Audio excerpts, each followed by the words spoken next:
Guys, welcome back to my channel. Today, sumama tayo sa isang light trail activity na inorganize ni Steadfast AutoWorks.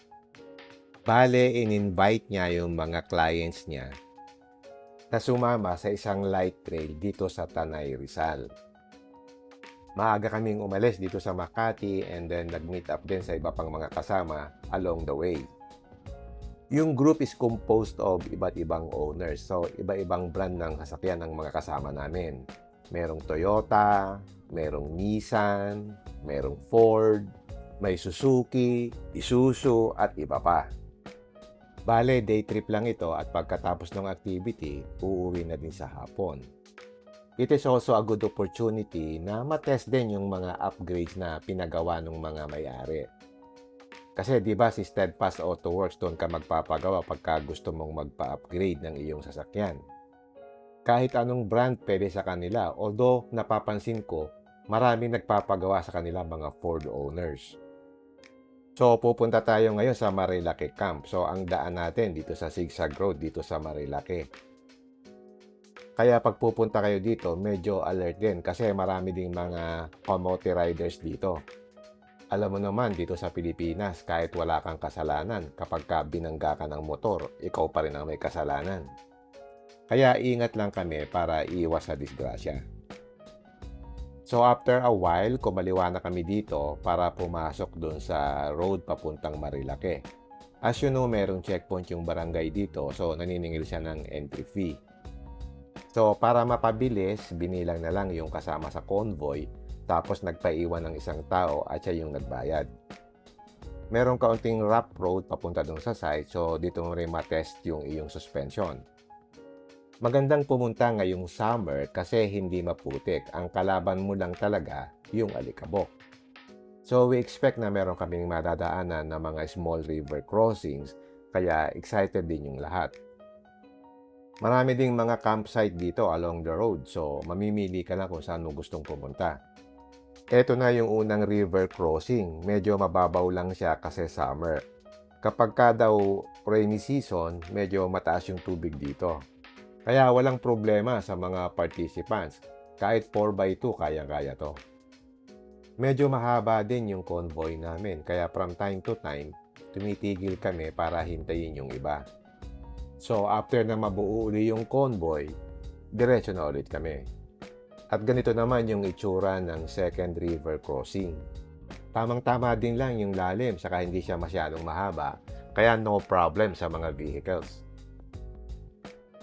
After ng dalawang river crossing, tumigil uli yung convoy para magpa-picture at i-check din kung may mga naiwan sa convoy. Maganda din tingnan yung iba't ibang setup ng sasakyan. Karamihan mga SUV na iba't ibang brands at saka mga pick-up. Meron din isang Suzuki Jimny. After checking na walang naiwan sa convoy, dire-diretso na ulit kami. Then dumaan ulit kami dito sa third river crossing. Masaya kapag ka nagre-river crossing ka, nakaka-relax.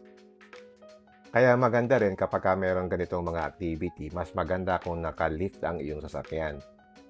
Para safe na din at pwede mo ding matakel yung mas malalim na tubig. Masaya yung ganitong mga activity kaya I take advantage kapag merong pagkakataon na mag-drive ka outdoors, hindi lang sa city. As we go along, pahinto-hinto din kami para mag-picture taking. Maganda rin talaga sa mga probinsya, sariwa yung hangin, maraming puno, at walang pollution. Medyo makipot lang yung daanan dito. Rough road din, pero kaya-kaya naman ang mga rigs natin. After a while, nakarating na tayo dito sa isang area kung saan tayo magpapahinga. Dito naghanap tayo ng area where we can park at para makapagkwentuhan naman ng konti. At ito yung area na napili natin. At dito, naghanap na tayo ng kanya-kanyang spot kung saan pwede tayong mag-park. Yung parking spot natin is malapit lang dito sa river. Mababaw lang naman siya. So, nakakuha tayo ng magandang parking spot. And then, of course, kumustahan, kwentuhan. And then we found out na merong isang nabalahaw na sasakyan. Kaya itong isa nating kasama na naka-Ford Everest, meron siyang winch. So yun ang ginamit natin para ma-rescue yung nabalahaw na sasakyan. Maganda talaga kapag merong winch sa ganitong activity. Dito nakapwesto siya dito sa bandang itaas kasi wala kang mapupwestuhan dito sa baba. So mahaba naman yung rope niya, so kayang-kaya naman, abot naman. Yung kasamahan natin, nakalubog yung harap niya. Medyo nahirapan siyang makaalis kasi 4x2 lang yung sasakyan niya. Kaya mas maganda talaga na 4x4 yung sasakyan mo sa ganitong mga activity. Pero nevertheless, kung may kasama ka naman na may panghila, okay lang. So hinila na ng Ford Everest yung Nissan Navara using yung kanyang winch. So after a while, natanggal na sa pagkabalahaw yung Nissan Navara. So sulit yung pagkakakabit ng winch doon sa Ford Everest. Kay Steadfast Autoworks din niya pinakabit yan. So after a while, naglaro na ng konti ang mga participants. Dahil mababa lang yung river, so nagtampisaw sila dito sa tubig. Ang galing din ng Jimny kahit maliit siya, capable siya sa ganitong mga activity. So we took part na mag-park dito sa river para makuha na ng magandang picture.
So, nag-park na kami dito sa river ng isa-isa para mas maganda yung kuha sa picture.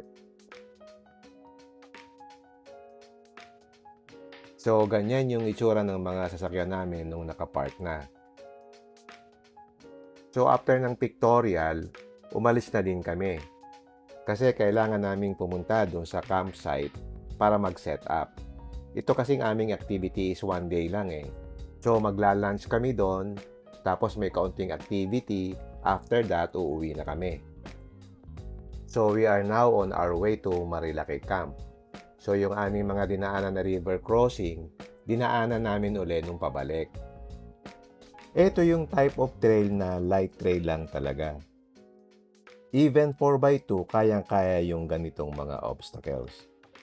Pero syempre, kapag naka 4x2 ka, make sure na meron ka din kasamang 4x4. Lalo na kung tagulan. Kasi hindi mo masasabi kung mataas ba yung river o hindi. May chances na mabalahaw ka kung 4x2 ka. Kaya advisable talaga kung mahilig kayong mag-outdoor activities. So kahit lower variant na 4x4, ay encourage na to get it kasi magagamit mo talaga siya. If adventurous yung lifestyle nyo. Compared sa features ng 4x2 na medyo high-end sa base model ng mga 4x4.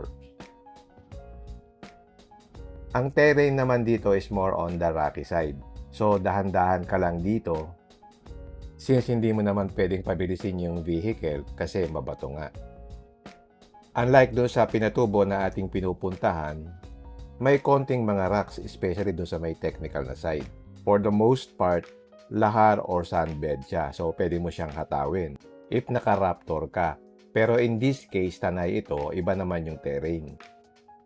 So, mabato dito. So, doble ingat lang sa mga bato kasi pwedeng magasgasan yung mga wheelset nyo or tamaan yung pangilalim nyo kung mababa yung vehicle nyo. Dito mo rin matetest yung driving skills mo at saka yung pasensya mo. Kasi kailangan matyaga ka din at you have to anticipate yung mga dadaanan mo. You have to know kung kailan ka pwedeng mag-aggressive at kailan ka pwedeng hindi.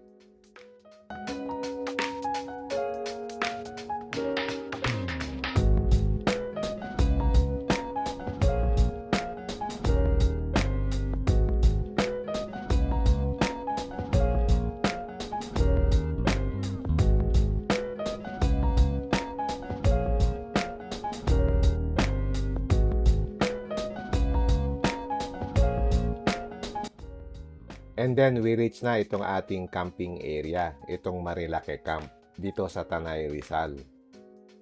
So naghanap na kami ng aming position para makapag-set up kami ng aming tent. And since day tour lang kami, hindi ko na sinet up yung aking full tent.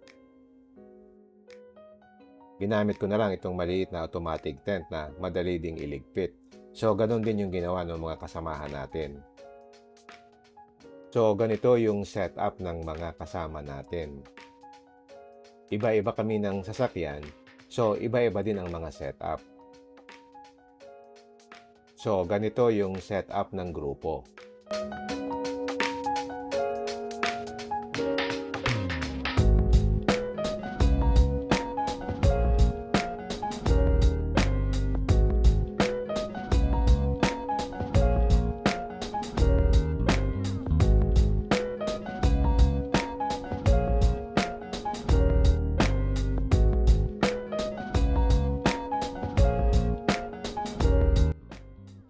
And then, kumain kami ng lunch and after that, meron ng palaro. Maraming mga items na ipinaraffle si Steadfast Autoworks.